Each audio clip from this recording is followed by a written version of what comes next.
Shout out to all the people that subscribed in the last couple of hours today. Trying something new with clips. Um, yeah, it's been very interesting. I don't know. Do I have to do this? Yeah, it'll probably sound better, more sexy. This is gonna be a reaction channel. I'm also gonna talk about gear. Shout out to newer y'all are a hit or miss, but y'all mostly are hit. But yeah, I'm a newer seller, I should say, or partner. I have a little partnership. Link is in the bio for YouTube and Instagram. I do photography and videography, and I also am very curious about how our politics, news, government, and just America as a whole is going to evolve or grow or change in the coming years with our new president. So let's see what good old Donald Trump is doing during Christmas.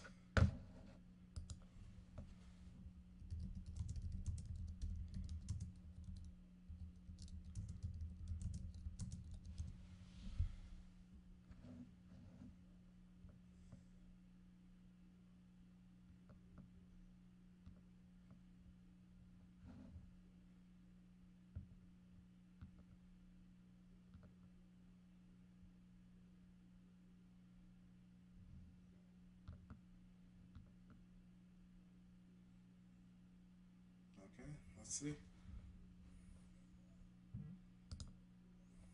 This is the second most toxic thing in your kitchen. If you're still using plastic or wood cutting boards, ditch them right now. These are loaded with endocrine disruptors, and every time you chop, you are making those available to be swapped.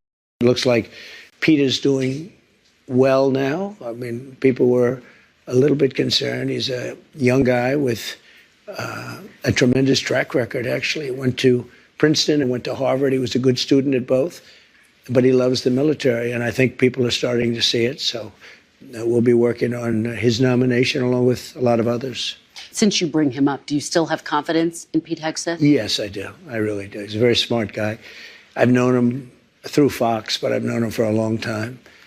And he's basically a military guy. I mean, every time I talk to him, all he wants to talk about is the military. He's a military guy. Have you gotten assurances from senators that he's going to be confirmed? Do you think he can make it? No.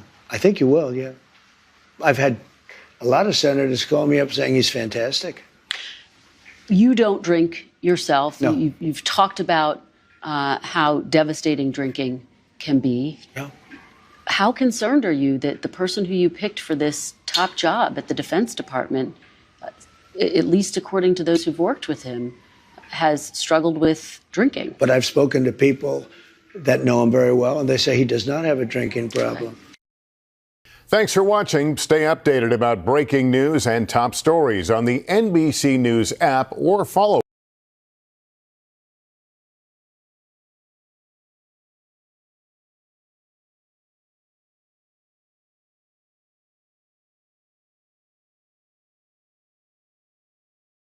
Oh, I got tricked. I thought that was PBS. I don't know why. NBC ain't a good place for streamers. I'm gonna probably get flags for that. Sorry, YouTube.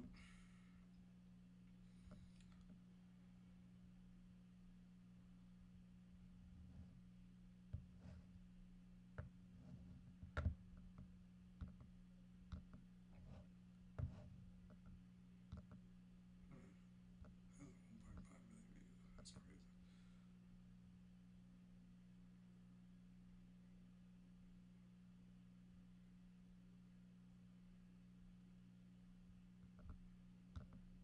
Okay. Anyways, I'm doing this to get all sides to be real, true bipartisan. Is Donald Trump a megalomaniac or is he? I don't know. 11 hours and 55 minutes. What Prince William? Man, Notre Dame Cathedral ceremony. White people love white people. You gotta give them credit. They know how to destroy everybody else, but not themselves. Well, that's a lie. Trump. Let's see. I forgot what it was called. There it is.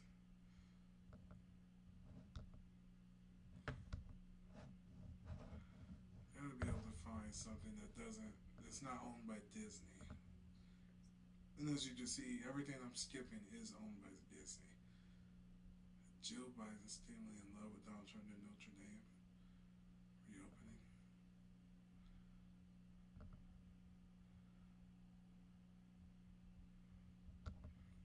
Fox is owned by Disney.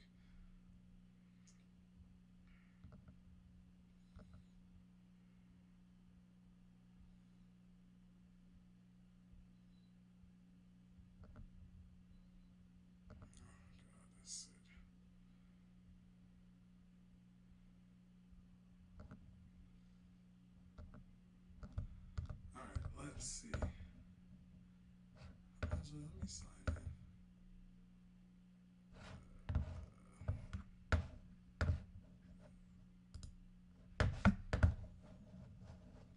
Sorry, y'all. I can't have y'all knowing my goodies because somebody might steal it. Yeah, I'm gonna have to go crazy.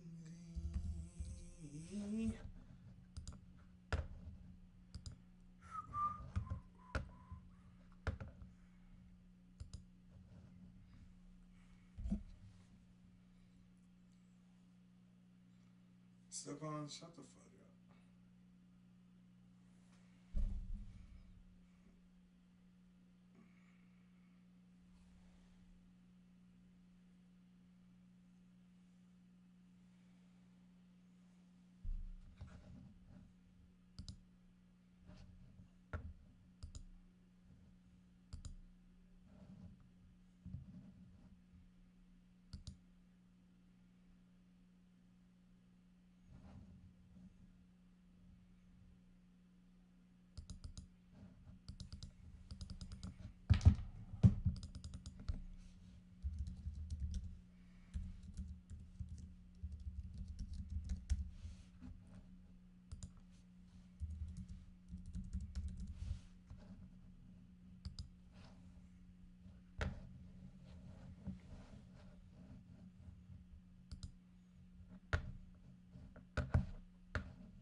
Hold on, y'all, my bad. I'm trying to find the stuff. Alright, is it where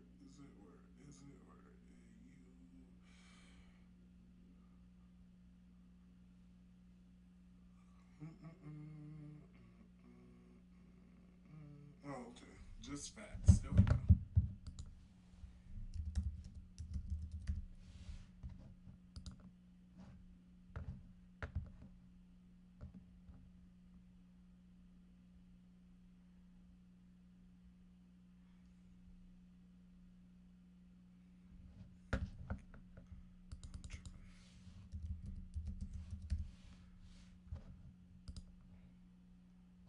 Here we go.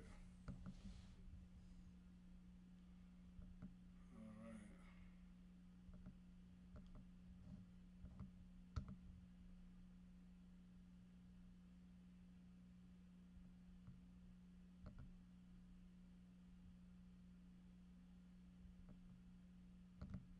Alright, so you gotta get perspective. So I'm gonna push back on the Donald Trump stuff for right now, and then we're gonna go to healthcare. So this is how we're gonna circle everything back. Joined Microsoft, 10 years owning the LA Clippers basketball team. I love computers, data, and facts. That's why I started USA Facts, to help understand what our government is up to and what's going on in America. I'll share with you the facts and data, all from our government. You make up your own mind. In this episode of Just the Facts, health and healthcare. But first, a quick disclaimer. As I talk, I do a lot of rounding of numbers, but the data you see on screen will be more exact. Things might have changed since I recorded this in mid-June. I can't predict the future, but I'll be reading about it when it happens. So now, let's roll. I think we can all agree that good health is one of the most important things in life. This leads me to ask, how are Americans' physical and mental health? And how's our healthcare system working for us? We'll focus on the facts. You make your own prognosis. There's a lot to chew on. Let's start here. America's getting older, and thankfully, so am I. The median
age in the U.S. was only 30 years old in 1980, 35.3 in 2000, and 38.9 in 2022. In 2022, 3.28 million Americans died, about 1% of our total population.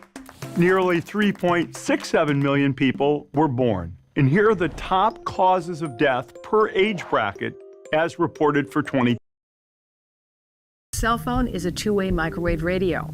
It should never be kept directly next to the body. You don't want to expose a child's rapidly developing brain to cell phone radiation. Take a look at this kid holding a smartphone. You might think it's just innocent screen time, but there's an invisible threat you need to know about. Radiation from our 5G and Wi-Fi devices can be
In this episode of Just the Facts, health and healthcare. But first, a quick disclaimer.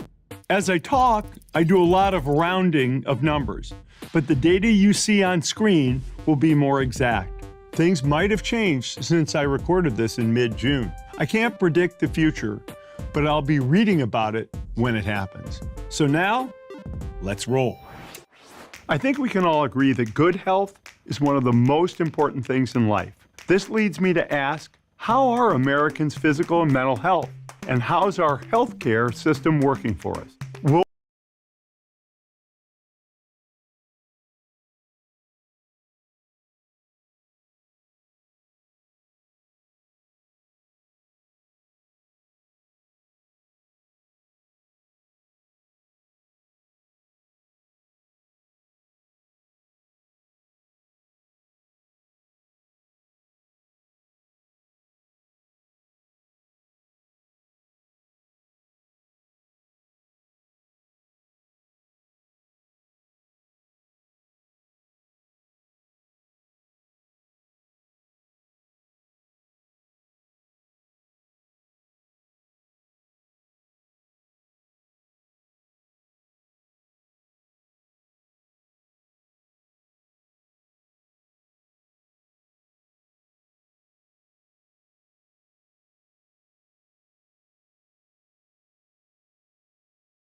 It's the Motion Array Epic Holiday Sale.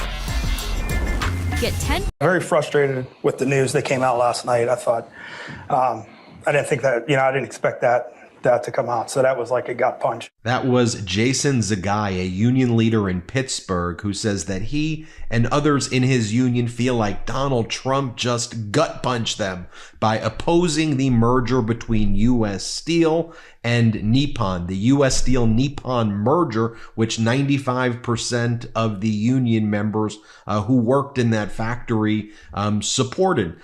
Jason Zagai attended Trump rallies with other union workers who ended up voting for Donald Trump and supporting Donald Trump. And you heard him there saying, I'm very frustrated with this news. And the news is Donald Trump just made a social media post. And on that social media post, Donald Trump says, I'm totally against the once great and powerful U.S. Steel being bought by a foreign company, in this case, Nippon Steel of Japan. Through a series of tax incentives and tariffs, we will make U.S. Steel strong and great again, and it will happen fast. So this is my long-awaited question to Trump supporters. If you voted for Trump because he promised or wanted to deliver on something that you wanted, and then since he's gotten elected, is now double-crossing that, what does that make you feel? He's very rich, very wealthy, very white, wasp, and you are not. You might be good, but you're not that good. And so for him to say, hey, played you, bitch. And now you're just sitting there like this dude, like, damn, I thought you were for unions. He's not for unions. Unions literally go directly against his philosophy and ideology for business. And you thought he was going to uphold something that went against his standings. No. That's how I know the poor white people, the poor people, the stupid people, the ignorant people all fall into one melting pot and fucking voted for him. And that's fine, because you thought he was going to get your agenda on the voting path, or on the path of getting confirmed and getting nominated, getting all these things, and then he sits back and says, you know what? I don't need to use you no more, and throws you to the wind. And now you're getting gut punched and asshole punched because he could tweet out and be like, yo, second thought, we're not letting more foreign countries buy U.S. properties or businesses. The fact of the matter is, America has been for sale, is for sale, and yet he's the only one calling it out. Or, let's say, he's the one. If he's not going to benefit from it, why would he let y'all benefit from it? Y'all could have had more wages, better unionization, and he just stepped all over that. That's your fault. That's your fault. Exclamation point. As president, I will block this deal from happening. Buyer beware. So it's not just Donald Trump coming out against it now, which he didn't do during the key campaign stops towards the end of his campaign, but he's coming out against it strongly. I'm going to block it. I'm going to make sure it never happens. And for people in Pittsburgh here and people who were part of the local 2227, they said, we're going to lose our jobs now, Donald. And now Jason's the guy, you heard him there. He goes, I'm very frustrated with the news that came out last night. He's from United Steelworkers Local 2227. He's their vice president. He said during that panel discussion, quote, I didn't expect that to come out, so that was like a gut punch. Let me share with you this. This is the local media coverage of what just went down. Here, play this short clip. One of those union leaders also spoke at a Trump rally shortly before the election. He says he was shocked to hear the president-elect come out so strongly against the deal so soon after the election. Very frustrated with the news that came out last night. I thought, I didn't think that, I didn't expect that to come out. So that was like a gut punch. Union leaders at the U.S. Steel Irvin Works say 95% of their members are in favor of the Nippon merger, and many of them were at the Trump rally in Pittsburgh the day before the election. The union leaders say they were initially skeptical of the deal, but they came around after meeting with Nippon officials during the summer. Nippon pledged to spend $1 billion to upgrade the 86-year-old hot strip. Now, the stock of U.S. Steel is tanking after Donald Trump's post because, when Donald Trump's been making these social media posts, right? Whose stocks have been tanking? U.S. auto workers, U.S. auto companies who the auto workers supported. Their stocks tank after Donald Trump talks about 25% blanket tariffs in Canada and Mexico, when lots of these companies, whether it's Ford, GM, Stellantis, they've got factories in Mexico. And now the United States Steel Corporation, their stock is tanking. Let's just take a look at this. Play this clip. Results, and given what's going to happen in the new Trump administration, U.S. Steel shares are down 8.5% right now. That's off the worst levels of the day. And this is all after the president-elect took to his social media Truth platform, Truth Social, last night and reiterated the opposition that he has towards U.S. Steel being acquired by Japanese steel giant Nippon Steel. That has resulted in a down move in the stock. U.S. Steel, for its part, says it's still committed to that particular deal going through and that it thinks it's in the best interest of all the stakeholders there. So keep it on U.S. Steel. And here's one that we haven't talked about a lot in terms of artificial intelligence. Look at now, Donald Trump also, while he was kind of coy about it, it's a controversial deal. I want to be clear. The U.S. Steel Nippon deal is controversial, right? There are many who say for national security reasons, that steel factory, the steel company that's been in existence since 1901, the pride of Pittsburgh, the Steelers, Pittsburgh Steel, U.S. Steel, there are many people who think that it should be blocked, but they are out in the open with their views. Like President Biden didn't want the deal to go forward, but he made his views very clear and he was specific. So you knew where he stood. Donald Trump didn't. And then Donald Trump had his surrogates out there. Here's an example of one, Mike Pompeo, who was out there basically saying that this is a great deal, that Nippon should buy U.S. steel. This is great for the workers there. Here, play this clip. I'm going to give you 20 seconds, 25 seconds. I know you want to get this in. You believe Nippon Steel should buy U.S. steel. I do. I think it's important for the workers at that plant, at that facility, U.S. Steel plant. They're going to invest $1.4. So why does this man lie? Actually, he's a politician. They all lie. If we know that politicians all lie, why do we still vote for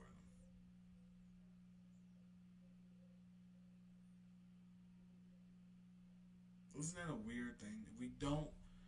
We don't mold somebody that we all, or a good amount of us, can collectively trust to push into those positions, implore them to become the powerful figureheads that they can possibly be, and then we can have them.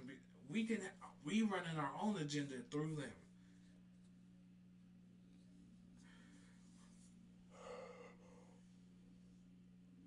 Why are we not doing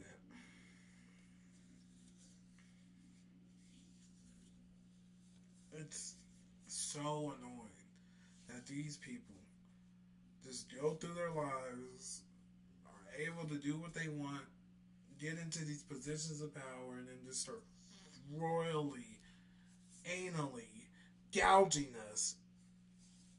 And then we just sit there and like, oh my God, they lied to us. You see that? They lied to us. They said it was a good deal, but now we're going to have to eat mayonnaise sandwiches. Stupid ass. $4 billion. President Trump always says we want it made here. We want investment here. That's exactly what it is. And it'll be great for the American steel industry that, Larry, you and I know has been incredibly challenged. I'm confident that that investment here in America, in Pittsburgh and all across our country, will create more jobs, more wealth, more resources, more carbon neutral steel from high technology in a way that will benefit our country and the people who work in those facilities today. All right, there, you did it. Woof, that was good, too. Wow, you really nailed that. Well done. I mean, actually, I think what you're really saying is Nippon Steel is a better bet to keep U.S. Steel going than U.S. Steel to keep U.S. Steel going. That's the way I'm reading this. You don't have to comment on that. I don't want to get you in any more trouble than is ordinarily the case, but that's what I think is going to happen, and I got a great smile out of you. I'm trouble, Larry, but I'm happy to go back in, and I'm happy to go in and cause more trouble right alongside you. Mr. Secretary, terrific stuff. Thank you, sir. We appreciate it very, very much.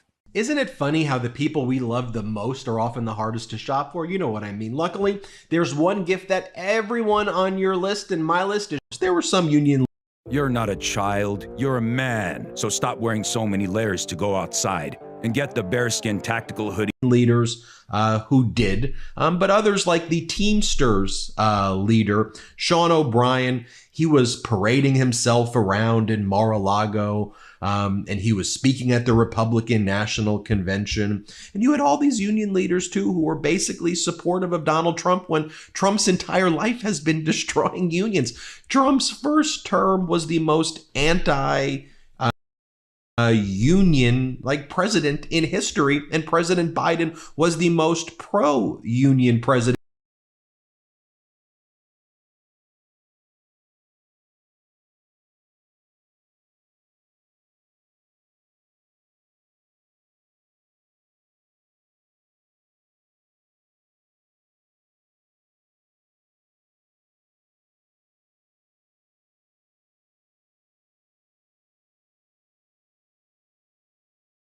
It's kind of weird that I know exactly what I can't touch on because all of this is owned by Disney, and Disney doesn't like for you to do this.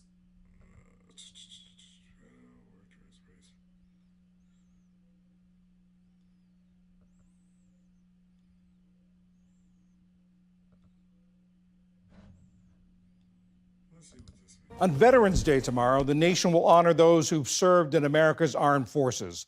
Tonight, Ali Rogan looks at what a second Trump administration could have in store for them and for current service members. The full extent of President-elect Trump's plans for the Pentagon and Department of Veterans Affairs is not entirely clear, but he's likely to reverse some of the Biden administration's policies while reinstating others from his first term.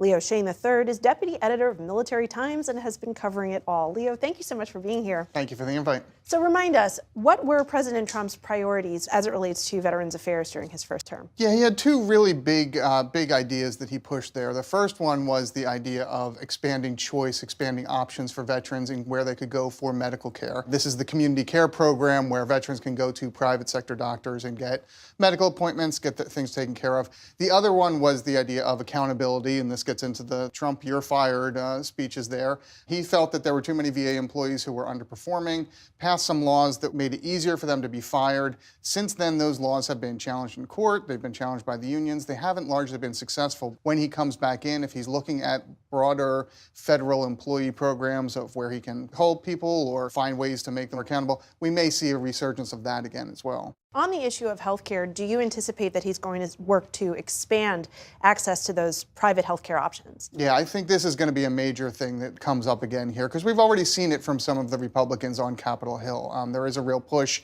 on this issue of privatization versus choice versus community care. The folks who support this say this is expanding choice. This is giving folks more options, and it's giving veterans better health care outcome because they can go see whoever they want. They can see the doctor down the street anytime they want if VA will pay for it. The critic. Why does this nigga look like Woody from Toy Story, but with a Pedialyte comb over? If you get what I'm saying. He looks like a human version of Woody from Toy Stories. Look at this shit, man. Look at blood. For real. Look at blood.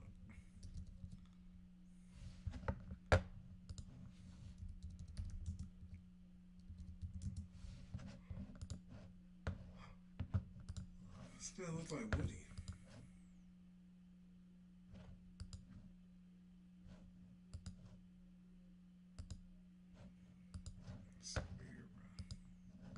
Critics say this is really outsourcing what VA's responsibility should be. It's their job to take care of veterans. It's their job to make sure they're recognizing problems like PTSD, burn pit illnesses, and those are things that specialized VA doctors are going to do a better job than a community doctor might be able to do. So they've said that pushing too much of that into the community is really just funneling federal money to private sector doctors. How widely used is that program now? And if it does expand, are more veterans likely to take advantage of it? Yeah, it's a pretty big program right now. In 2023, it was 40% of all VA medical appointments were sent out into the community. So a lot of veterans are comfortable with this. And VA has said it is a key point. You know, the Democratic administration said this is a key point we want to keep in terms of making sure that veterans can go to those doctors for routine appointments. What they don't want is for veterans to get all of their care outside of VA. They really want to be able to keep tabs on them, not in a big brother sort of way, but to be able to say, hey, you know, what kind of problems are you having? Here's the other resources you have. A community care doctor might not know about the benefits that you're eligible for. The issue of veterans' disability ratings. This is the system by which it's determined how much disability compensation veterans receive, and the Heritage Foundation, the conservative think tank, which put out the Project 2025 blueprint, which of course the Trump campaign distanced itself from, has recommended reassessing those ratings. What might that look like? It's hard to say. This is not a popular idea with a lot of the lawmakers, conservative lawmakers in Capitol Hill. This is a real third rail in the veterans community because if you're talking about clawing back any money from disabled veterans, not a very popular position. But there has been a lot of talk about, has the disability system just become too generous? Is this a situation where veterans don't really have to show that it's service-connected, that they're getting higher disability levels and higher payouts based on injuries that maybe aren't as debilitating? So he's obviously a Trump loyalist. Pansy Woody looking. Let's see how. Watch me walk away, putting myself on display. 1, 2, 3 a day. I'm on my way, on my way. Okay, in this video, I want to explain in the clearest terms I'm able to muster why Trump's blanket country tariffs, China, Mexico, Canada, I want to explain why these blanket tariffs will not work the way that Trump and MAGA think they will. And I will tell you when and how tariffs can work. Now, as a reminder of how clueless people are on this issue, I want to play for you this appearance I had. When I was in Vegas a few months ago, I went on the Sean Mike Kelly podcast. It's supposedly one of the top business podcasts in the country. I don't know whether that's true or not. That's what the podcast claims. And the host of one of these supposedly top business podcasts in the country had no idea how tariffs work. This clip went gigaviral. It was seen something like 50 million times. Take a look at this. So when it comes to Trump, do you dislike his policies or him as a person or both? I don't dislike Trump as a person in the sense that I've never met the guy. So I think he has a lot of personality traits that make him completely unsuited to being president. And also, I think his policy prescriptions, to the extent that they exist and he understands them, which is a different part of it. A lot of the stuff Trump talks about, he still doesn't know how tariffs work. We're 8 years into this thing, 9 years in. He still thinks China pays the tariffs when they're paid by American I've seen him companies. talk about tariffs. Very confused guy. Wait, so China's not paying tariffs right now? The tariffs are paid by the American companies that import the Chinese goods. That's the way it's such a fundamental, and I see you looking a little confused on this one. Yeah, I'm confused. This is the way tariffs work. Why the fuck would you think that other countries are paying to send shit here? Are we fucking Are we stupid? That's if you. I mean, granted, some kids are stupid. If you ask a kid like, "Hey, are you gonna pay to send me something that I want, or am I gonna pay for it to be sent to me?" And then they'll have to do all this little rigmarole on breaking it down. But at the end of the day, you should think, I don't think someone's going to send millions of things to another thing, and they have to pay taxes on that thing and not get them type of subsidies, grants, money, incentives. Yeah, this is why Trump won. This is why Trump won. Because these motherfuckers are all stupid. What Trump did is place tariffs on Chinese imports. By the time the imports get here, China's been paid for this stuff. Maybe they get net 120 terms, right? But in a sense, China has already transacted. The American company who brings the goods in pays the tariffs. Really? You're kidding right now. No, I thought he said he was raising the tariffs by 50 to 100% for Chinese imports. You got to clip this. I'm begging you. You got to clip this. Okay, so as you can see, even the host of one of the top business podcasts in the country doesn't know how this works. Blanket tariffs on an entire country sound really tough, but they almost never work as intended because they don't address the realities of global trade and supply chains. The idea behind tariffs is you make the imported goods more expensive for the company doing the importing. And then if you're an American company and you say, oh, all of a sudden this stuff from China is more money, I'll make it myself. That's the dream, right? I'll hire people here and I'll make it myself. The catch is that, number one, industries don't magically spring up overnight. So let's see how many industries are homegrown in America.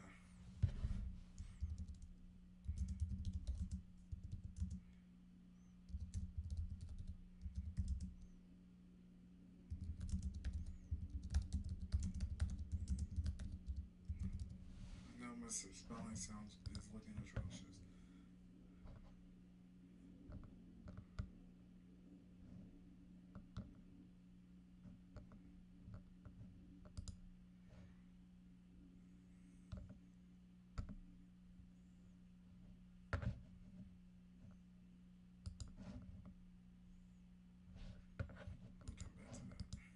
in order to say, well, we'll just do domestic steel and domestic smartphones and domestic laptops, this stuff takes years or sometimes decades to build. In the meantime, you also won't just go from China to the US. You'll say, well, where else can I get this thing? Maybe at a little more money. It'll still increase the cost domestically. It won't bring the manufacturing back home. Now, I'll give you an example of failed thinking on this. I saw this video on TikTok. This is a guy who goes by the name Effing History, and he seems to be explaining to us the very big boy truth about how Trump's tariffs are going to be great. Take a listen. Tariffs are going to make things more expensive. Let me learn you something real quick. When they put tariffs on imported goods, that gives an incentive to domestic companies to produce those goods, increasing... Wrong. It gives an incentive to domestic companies to figure out how to get them at the cheapest available price. And with a lot of things, you'll get it at a cheaper price, maybe not from China, but what about Malaysia? Or what about, right? So he's wrong about this. Domestic production would bring down prices. Also, increasing domestic production will not bring down prices if it's more expensive to produce domestically. This is why a lot of this stuff was outsourced in the first place. This isn't me defending it. It's just saying we've chosen through policy, we want cheaper stuff, but we want to make it in China. If we wanted a $2,000 iPhone, you could do it domestically, but it won't bring down the price. when domestic producers are competing for customers, that could also drive them to lower the prices even more. I'll give you an example. If they put tariffs on foreign steel companies, then U.S. steel companies are going to start ramping up production. And then U.S. steel companies are going to start competing with each other. Of course, that's not what would happen. That's not what would happen. And it's not happening. What happens when you put tariffs on Chinese steel is that they will start looking for where can I get this the cheapest? Is the cheapest option to ramp up production in the U.S., or is the cheapest option just to get it from Vietnam, India, or Malaysia? Well, that's what they're going to do, because it'll be more expensive than from China, but still cheaper than making it domestically. Steel, we already get some from Brazil, Japan. We could try to get more if their supply chains can handle it. So a lot of these tariffs just shuffle the global supply chain around, but no matter what, it means higher costs for consumers. Smartphones is a good example. Smartphones are overwhelmingly manufactured in China. If the US imposes a blanket tariff on Chinese electronics, Apple isn't suddenly going to start building iPhones in Kansas, never mind how long it would take them to do that. They'll move production to India. They'll move production to Vietnam, where labor and supply chains are already being developed for cost efficiency. Instead of buying a $1,000 iPhone made in China, you'll pay $1,200 for the same phone made in Vietnam. No new jobs in the US, no new factories in the US. If the US companies... 95% of the iPhone is not made in the US. Holy, them tariffs about to hit us harder than a slave master on a slave. do get set up to build here, 6-7 years from now, you'll be able to get your iPhone for $2,000 in today's dollars. Now let's contrast the blanket tariffs with targeted tariffs. Targeted tariffs can work depending on what you're trying to do. It's like if we say, are taxes good or bad? Well, 100% tax would probably not work very well. But what do you mean? Are they good or bad? It's a question of what taxes, at what level, on who. Tariffs aren't good or bad. It's what do you want to achieve and how do you want to do it? Think about the semiconductor manufacturing industry. The U.S. relies heavily on Taiwan for advanced semiconductors. These are critical for everything from smartphones to military equipment. These semiconductors are in everything. That reliance, you can argue, makes the U.S. vulnerable. It's vulnerable economically, geopolitically. Imagine China invades Taiwan, semiconductor production is disrupted. Now what happens? So you could say, well, let's put in place a package to truly encourage domestic production of semiconductors in a targeted and sort of a scaled way that grows over time. So what you would do is say, we are going to put a tariff on certain semiconductors, the ones above a certain technological threshold, when they are coming from Taiwan. We will have an on-ramp for the tariffs. They won't start right away. We're telling you now we're going to ramp them up over this period of time, and we're going to create some incentives to do semiconductor manufacturing domestically. Okay, And then you get a company like Intel that has been interested in expanding chip manufacturing in the US, incentivized to do it with a clear on-ramp and a clear target sort of at the end of the rainbow. That makes sense. Building, operating semiconductor plants does create high-skilled, high-paying jobs in all sorts of different areas, engineering, manufacturing, logistics. So there's this ecosystem that comes with doing this, and you can do it in an adult, mature way rather than tariff on everything from Taiwan. A blanket tariff on all Taiwanese goods would just be hugely disruptive to industries. It would disrupt electronics. It would disrupt machinery, so many different things. And if you do it that way, companies would just shift to sourcing semiconductors from South Korea, Japan, maybe even China. So targeted tariffs in particular ways can be a great economic. Yeah, we did it now. People are fucking stupid. It's sad. Let's see how Trump mass deportation.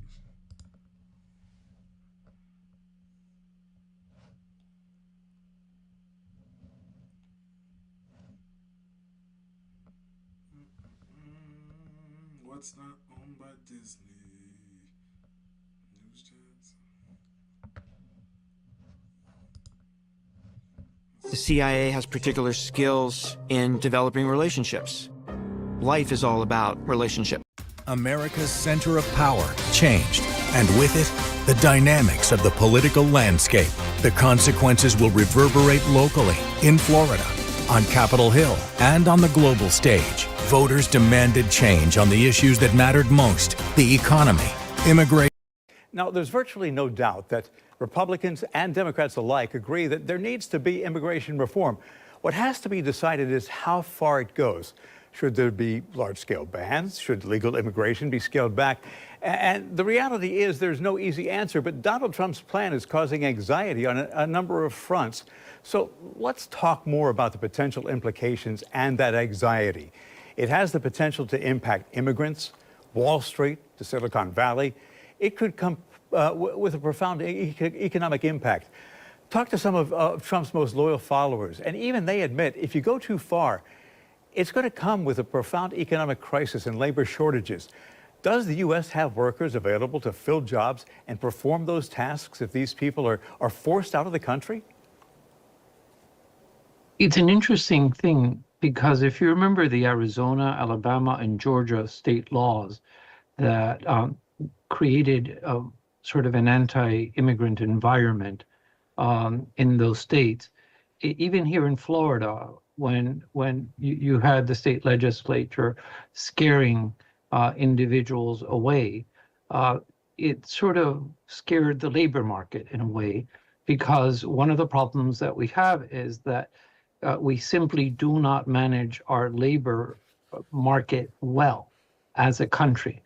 And one of the problems that we have in immigration law is that you have sort of states becoming involved, and then you also have a failure at the federal level to. Essentially, what he's saying is America needs a low-class, low-level, low-skill, heavy-duty labor class to be able to justify the means of places like this to be developed and purchased. So, if you get rid of the people that can only do those types of jobs, what's going to happen? Because you gotta have to pay. So if you have to, so let's say 100,000 Venezuelans, I think it was over like 2 million, are working in construction, and the construction companies can pay them $15 an hour, $12, $7. You get rid of all that. Now you have to pay me, because I'm not gonna work 60 hours a week for fucking $12 an hour. Yeah, I'm gonna need that $35 an hour, $25 to $35 an hour, depending on the skill sets, levels, and all that. So now we just blown up labor costs. So that cost has to be put on the people that's gonna buy these buildings, live in these places. So the banks is gonna then be like, okay, we'll up the amount we'll pay for the house. Like, it's none of this shit really works. But also, illegal immigration, other countries wouldn't allow the shit that has happened in America at all. America is its own conundrum because America allows for bullshit from everywhere else, but when it hits its boiling point, and then it makes everybody pay for it instead of it taking accountability. The accountability is like, hey, we're gonna get rid of Social Security, we're gonna get rid of health care, we're gonna get rid of taxes, and you, my friend, are going to be you're going to have to be poor and die poor, or live in a very disheveled, fucked up way, because America we will turn it into a third world country before we ever let people have universal health care, before we ever have people have a universal income, before we ever let people have something that lets them sustain life. We will turn this whole place into a third world communistic country before that ever happens. That's what will happen. Because people that have money and influence don't want to share even a fraction, because they become enveloped and engulfed by their greed and maliciousness towards other people. They are evil, evil people, and we just don't care. It's very sad. It's very sad. Get things done. There have been bipartisan attempts back under President George W. Bush, and also then under President both parties, in the Senate in particular, trying to come up with compromise, trying to come up with sort of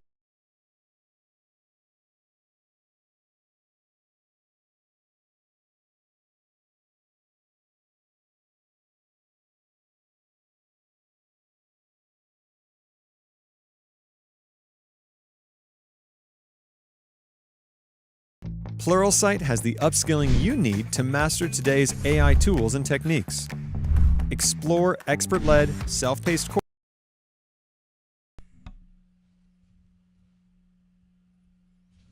Yep, that's exactly what it is. Trump is our fault, and we damn sure did it to ourselves. Saddening. $2 an hour. You need slave labor, and white people are gonna find some slaves. All right. Well, this is saddening, and I'm sorry to sadden y'all, but yeah, we're gonna get through this. Hopefully. Like, comment, subscribe. Thank you for being a part of the show. Thank y'all. Y'all are great people. We just gotta work together. In some way, I don't know. Maybe never will this planet work together. It's sad. It's very sad. This is a reaction channel. It's not going to just be about politics. It's going to be about anime news, hip hop news, news in general. But I just wanted to touch on Donald Trump a little bit. Pause. And yeah, y'all have a good day.